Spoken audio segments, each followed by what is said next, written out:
दूसरा जो सबसे अहम क्वेश्चन लोग करते हैं कि क्या हमारे कार्ड्स रिन्यू होंगे या नहीं। अगर आप वहां पर टीआरसी पर मौजूद हैं, आप पीआर पर मौजूद हैं, क्या आपको वहां से डिपोर्ट तो नहीं कर दिया जाएगा? तो ऐसी बिल्कुल कोई बात नहीं है। आप तसल्ली रखिए, खातिर जमा रखिए, आपको डिपोर्ट नहीं किया जाएगा। आप पाकिस्तान से हैं, इंडिया से हैं, बांग्लादेश से हैं, अलगर्ज आप दुनिया के किसी भी मुल्क से हैं, हंगरी वर्क वीजा पर, वर्क परमिट पर गए हैं और आपका कार्ड वैलिड है, तो आपको बिल्कुल भी डिपोर्ट नहीं किया जाएगा। आपके कार्ड्स एज इट इज जैसे पहले रिन्यू हो रहे थे वैसे ही होंगे। पहले 1 साल का, 2 साल का भी हो सकता है, 2 साल का होगा, फिर 1 साल का होगा, 3 साल हो गए, फिर आपको 2 साल का रिन्यू करके दे दिया जाएगा। लेकिन पीआर लेने के लिए हंगेरियन लैंग्वेज का जो टेस्ट होता है वो उसको मस्ट कर दिया गया है।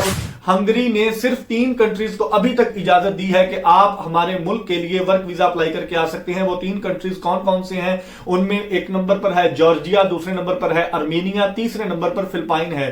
3 कंट्रीज को इजाजत है कि आप वर्क वीजा अप्लाई कर सकते हैं हंगरी में। पाकिस्तान का नाम भी नहीं है, इंडिया का नाम भी नहीं है, बांग्लादेश का नाम भी नहीं है और नेपाल का नाम भी नहीं है। अलगर्ज पूरी दुनिया से किसी मुल्क का नाम नहीं है। सिर्फ ये 3 ममालिक के लोग अभी तक की अपडेट्स के मुताबिक वीजा अप्लाई कर सकते हैं। Work visa, blue collar job की बात कर रहा हूं। अस्सलाम वालेकुम दोस्तों, मेरा नाम हाफिज उस्मान है और आप आइडियल वीजा के प्लेटफॉर्म से मुझे देख रही हैं। कैसे हैं आप सब? उम्मीद करता हूं आप सब खैर आफियत से होंगे।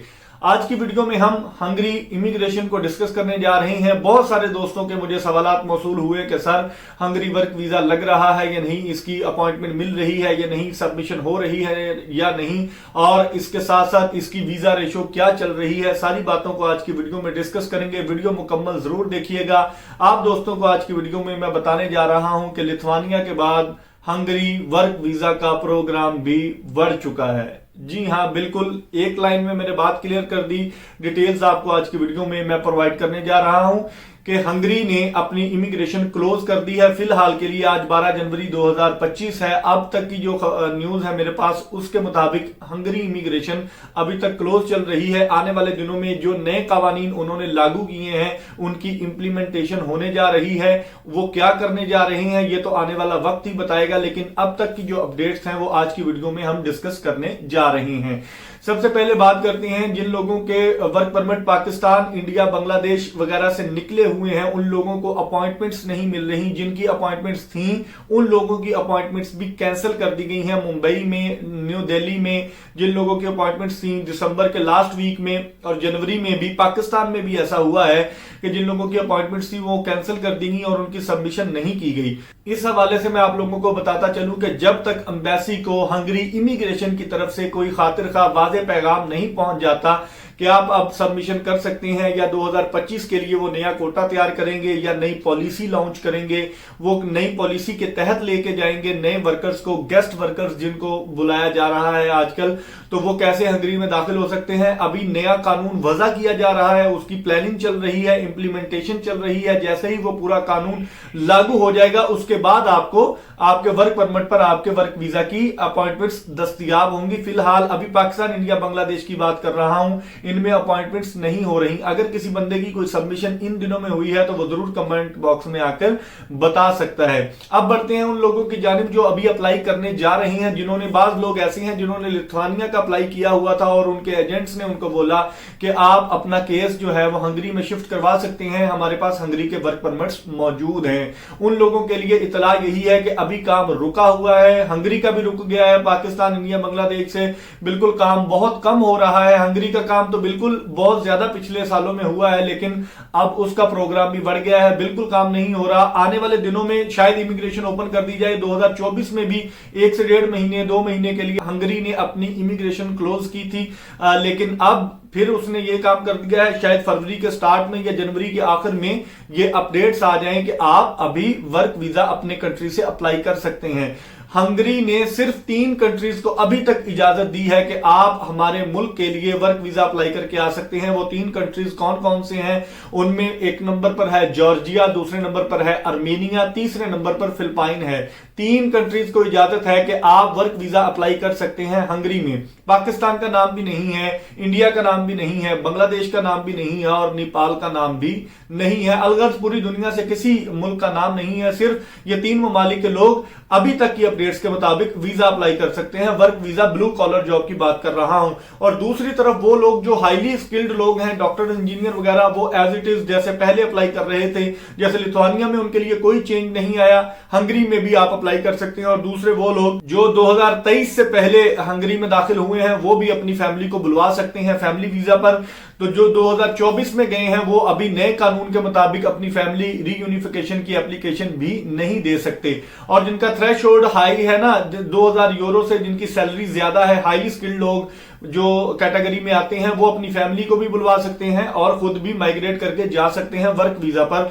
ब्लू कॉलर जॉब वालों के लिए ये सारी मुश्किलात आई हैं कि आप पाकिस्तान, इंडिया, बांग्लादेश से फिलहाल अभी कोई केस अप्लाई नहीं कर सकते, ना आप वर्क वीजा के लिए जा सकते हैं। इससे पहले पाकिस्तान, इंडिया, बांग्लादेश, इन कंट्रीज के साथ भी हंगरी इमिग्रेशन का मुआहिदा था कि हम आपके कंट्री से लेबर लेके जाएंगे, शॉर्टेज जो उनको थी उसके मुताबिक छोटी कैटेगरी की जॉब्स भी हम आपको फराहम करेंगे। लेकिन हमारे लोग जो देसी लोग हैं वो क्या करते हैं कि वहां जाकर स्लिप हो जाते हैं, बड़े कंट्रीज में मूव कर जाते हैं। अब वो इसी कानून को लेके आ रही हैं कि अगर आप पाकिस्तान से, इंडिया से, बांग्लादेश से, छोटे कंट्रीज से यानी कि नेपाल वगैरह से, इन कंट्रीज से अगर आप माइग्रेट करके हंगरी में आते हैं और आप मूव करके किसी और कंट्री में चले जाते हैं तो आपके स्लिप होने की जो सारी जिम्मेदारी है वो आपकी मौजूदा हुकूमत अपने कंट्री में जो होगी उसको दे दी जाएगी।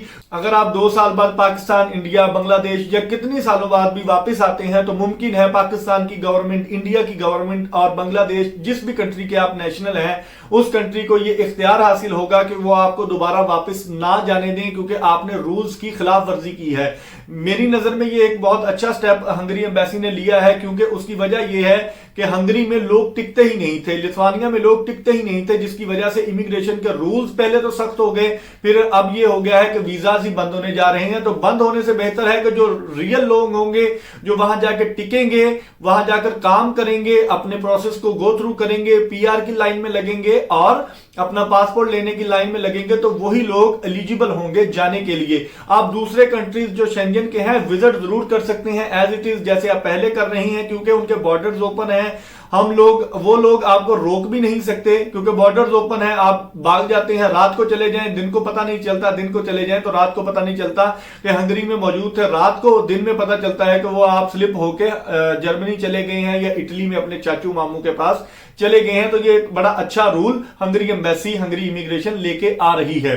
तो जहां तक बात क्लियर होगी, नए केसेस अप्लाई करने वाले अभी अप्लाई ना करें, आपके केसेस रिजेक्ट होने के चांसेस बहुत ज्यादा है, आपके पैसे फंस जाएंगे क्योंकि अभी इमिग्रेशन ही काम नहीं कर रही तो आपको वर्क वीजा कैसे मिलेगा। जिन्होंने लिथुआनिया से अपने केसेस शिफ्ट किए हैं कि हम हंगरी का अप्लाई कर लें, वो अपने एजेंट से राब्ता करके अपना कंट्री और चेंज करें क्योंकि बहुत ज्यादा मुश्किलात पेश आ रही हैं। तीसरे वो लोग हैं जिन्होंने वर्क परमिट्स ले लिए हुए हैं और उनकी अपॉइंटमेंट्स नहीं मिल रही, तो आपको भी अभी इंतजार करना पड़ेगा।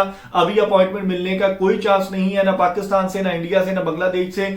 जैसे ही कोई नई खबर आती है इंशाल्लाह आपको आइडियल वीजा के प्लेटफॉर्म पर जरूर बता दी जाएगी कि अब अपॉइंटमेंट मिल रही है और आप सबमिशन करवा सकते हैं। जो पेड अपॉइंटमेंट्स भी उठा रहे हैं एजेंट्स के जरिए वो भी ना लें क्योंकि 12 लाख, 15 लाख, 20 लाख रुपए की अपॉइंटमेंट मिल रही है और उस अपॉइंटमेंट पर सबमिशन होगी या नहीं ये भी डाउटफुल मामला है। तो इसलिए मैं सजेस्ट यही करूंगा कि अभी आप कहीं से भी अपॉइंटमेंट भी बाय ना करें। अब बढ़ते हैं उन लोगों की तरफ जो ऑलरेडी हंगरी में मौजूद हैं या आप 2024-25 में हंगरी पहुंचे हैं या पहुंचने वाले हैं। अगर आपका वीजा स्टैंप हो चुका है या आप अभी डिसीजन के इंतजार में हैं। इसके अलावा जो 2023 में गए थे उनके लिए क्या नए कवानीन हैं, तो मैं सारी बातें क्लियर करता हूं। सबसे पहले जो 2023 या उससे पहले से यानी नया कानून 2024 में आने से पहले से हंगरी में मौजूद है तो उनके कार्ड्स अभी पुराने हैं, वो एज इट इज जैसे पहले रहते थे वैसे ही रहेंगे और वो अपनी फैमिली को बुलवा सकते हैं अगर उनके पास इतनी सेविंग्स है और उनकी सैलरी इतनी है कि वो बियर कर सकते हैं अखराजात, तो बिल्कुल आप बुला सकते हैं। लेकिन जब 2025 में आपका कार्ड रीन्यू हो जाएगा तो फिर आप भी नए कानून के मुताबिक नए कवानीन को फॉलो करेंगे और फिर आप अपनी फैमिली को नहीं बुला सकते। फिलहाल के लिए यही रूल्स है और जो 2024-25 में गए हैं वो नए कानून को ऑलरेडी फॉलो कर रहे हैं और करेंगे भी। वो अपनी फैमिली को अपने पास नहीं बुला सकते हंगरी में। ये मैं ब्लू कॉलर जॉब्स वालों की बात कर रहा हूं। व्हाइट कॉलर जॉब्स जो doctors, engineers, highly skilled professionals हैं उनके लिए तो रूल्स ही अलग हैं। वो बिल्कुल अपना सारा कुछ ये काम जिनके लिए मैं ब्लू कॉलर जॉब वालों को नॉट एलिजिबल करार दे रहा हूं, इन लोगों को ये सारी चीजें अलाउड हैं। ये बिल्कुल बुला सकते हैं अपनी फैमिली को, अपने बच्चों को, अपनी घर वालों को बिल्कुल अपने पास हंगरी में बुला सकते हैं, क्योंकि इनके लिए सैलरी का एक थ्रेशोल्ड है। 2000 यूरो से ज्यादा इनकी सैलरी होगी तो ये बिल्कुल अलाउड है, इनको बुलाया जा सकता है। और दूसरा जो सबसे अहम क्वेश्चन लोग करते हैं कि क्या हमारे कार्ड्स रिन्यू होंगे या नहीं। अगर आप वहां पर टीआरसी पर मौजूद हैं, आप पीआर पर मौजूद हैं, क्या आपको वहां से डिपोर्ट तो नहीं कर दिया जाएगा। तो ऐसी बिल्कुल कोई बात नहीं है। आप तसल्ली रखिए, खातिर जमा रखिए, आपको डिपोर्ट नहीं किया जाएगा। आप पाकिस्तान से हैं, इंडिया से हैं, बांग्लादेश से हैं, अलगर्ज आप दुनिया के किसी भी मुल्क से हैं, हंगरी वर्क वीजा पर, वर्क परमिट पर गए हैं और आपका कार्ड वैलिड है, तो आपको बिल्कुल भी डिपोर्ट नहीं किया जाएगा। आपके कार्ड्स एज इट इज जैसे पहले रिन्यू हो रहे थे वैसे ही होंगे। पहले 1 साल का, 2 साल का भी हो सकता है, 2 साल का होगा, फिर 1 साल का होगा, 3 साल हो गए, फिर आपको 2 साल का रिन्यू करके दे दिया जाएगा। लेकिन पीआर लेने के लिए हंगेरियन लैंग्वेज का जो टेस्ट होता है वो उसको मस्ट कर दिया गया है। उस टेस्ट के बगैर आप पीआर नहीं ले सकते। बाकी सारे रूल सेम है। हाँ, ये बात जरूरी है कि जो बंदे यहां से ट्रेवल करके पहली बार पहुंचते हैं हंगरी में, वो अपना 3 महीने का पीरियड जरूर पूरा किया करें। अगर आप 3 महीने से पहले अपना एम्प्लॉयर चेंज करते हैं या कंट्री से स्लिप होते हैं तो भी आपको नुकसान होने का खदशा है, आपको डिपोर्ट भी किया जा सकता है। जो 3 महीने अपनी पहली कंपनी में जाने के बाद गुजार लेते हैं और अपना टीआरसी कार्ड ले लेते हैं, उसके बाद वो अपनी कंपनी चेंज कर सकते हैं। लेकिन कंपनी चेंज करने के भी कुछ तरीकेकार हैं। वो क्या है वो मैं आपको बता ही देता हूं कि अगर आपने किसी कंपनी में जॉब छोड़नी है और नई जॉब तलाश करनी है तो आपको सजेस्ट मैं ये करूंगा कि अपना ड्यूटी टाइम पूरा करें, उसके बाद नई जॉब सर्च करें। जब आपको नई जॉब मिल जाए वहां फिंगर्स दे के आए अपने। सबसे पहले कॉन्ट्रैक्ट लेने से भी पहले आपने वहां पर अपने फिंगर्स देने हैं। इट मींस कि आप वहां पर रजिस्टर्ड हो जाएंगे, कानून की नजरों में वहां पर लीगल हो जाएंगे। उसके बाद आप अपनी पुरानी कंपनी को बेशक 15 दिन में, 8 दिन बाद, पहली जब आपकी सैलरी आ जाए उसके बाद आप उनको बाय बाय कह सकते हैं, रिजाइन कर सकते हैं कि हमने नई कंपनी ज्वाइन कर ली है। क्योंकि जब आप कोई जॉब छोड़ते हैं तो आप जिस कंपनी में पहले काम कर रहे होते हैं उसने विदिन 6 डेज, 6 दिनों के अंदर इमिग्रेशन को यह बताना होता है कि यह बंदा हमसे काम छोड़ गया है। तो वो फिर इमिग्रेशन वाले ये देखते हैं कि बंदा आगे भी कहीं रजिस्टर्ड हुआ है या नहीं, या हमारे कंट्री में इसका डाटा शो हो रहा है या नहीं। फिर वो देखते हैं कि शेंजन कंट्रीज में इसका डाटा आ रहा है या नहीं। ये सारी चीजें देखने के बाद आपकी प्रोफाइल को खतरा हो सकता है। तो मैं सजेस्ट यही करूंगा, तरीकाकार मैंने आपको बता दिया कि आप पहले नई जॉब तलाश करें, उसके बाद आप अपनी पुरानी कंपनी को खैर बात कहिएगा। मैंने सारी बातें खोल के आपको बयान कर दी हैं। हंगरी के हवाले से जो दोस्त मुझे सवाल कर रहे थे मैंने आपको बता दिया है। अभी वर्क वीजा बंद है, बिल्कुल अप्लाई ना करें। जिनके अप्लाई हो चुके हैं वो वेट करें, जिनके वर्क परमिट निकल आए हैं वो भी अभी वेट ही कर सकते हैं, क्योंकि उनकी जो अपॉइंटमेंट्स हैं वो अभी नहीं मिल रही। आपका एम्प्लॉयर आपकी अपॉइंटमेंट लेगा, आपको टेंशन लेने की जरूरत नहीं है। अगर आपने खुद वर्क परमिट अप्लाई किया है और खुद अप्लाई कर रहे हैं, यानी कि एजेंट को इन्वॉल्व नहीं किया, अगर किया भी है तो आपका एजेंट आपको ये अपॉइंटमेंट लेके देने का पाबंद है, क्योंकि आपके एंड से तो अपॉइंटमेंट ली ही नहीं जाएगी, रूल्स में ही नहीं है। तो उम्मीद करता हूं आपको आज की वीडियो पसंद आई होगी, बातों की समझ आ गई होगी। अगर वीडियो मुफीद लगती है तो इस तरह की मुफीद वीडियोस देखने के लिए चैनल को आप सब्सक्राइब कर सकते हैं, लाइक कर सकते हैं, अपने दोस्तों के साथ शेयर कर सकते हैं। कल तक की वीडियो के लिए अपने मेजबान हाफिज उस्मान को इजाजत दीजिए। दुआओं में याद रखिएगा। अल्लाह निगहबान।